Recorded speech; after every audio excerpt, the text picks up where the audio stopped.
Number 48 gives us this function and asks us to find the inverse of it. So we know the steps are, we start with replacing the f of x with the y equals. Then we swap the x and y. X equals square root of 4 minus y. And then we solve for y. So in order to get that y out from underneath the square root, I'm going to square both sides.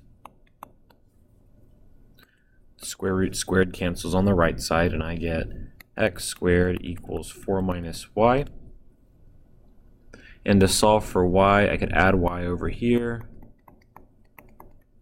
and subtract x squared, so I get y equals 4 minus x squared. Now that part isn't too difficult, but the part we need to be careful of is the domain restriction. So looking at the original problem, they told us that x was less than or equal to 4. So let's sketch a quick graph of what this looks like. Alright, we know the square root function looks like this. Okay, and they just told us the domain is x less than or equal to 4. We'll think of rewriting this as negative parentheses x minus 4 inside here.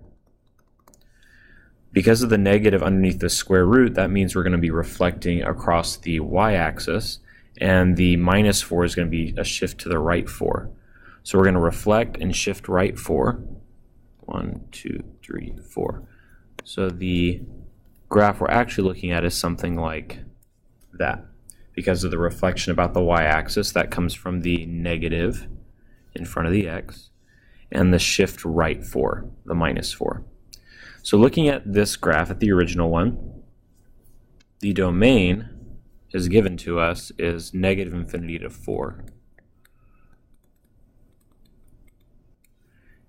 And the range, by looking at the graph, since it's a square root, is 0 to infinity. So when we get our inverse, we know that those get swapped. So for the inverse, the domain is going to be 0 to infinity. The range is going to be negative infinity to 4. So when they ask for the domain restriction, if you read the instructions, it says state any restrictions on the domain of f inverse. Our restriction, our domain, is this 0 to infinity. Or you could write x has to be greater than or equal to 0. But you need to make sure that you have that domain restriction on there.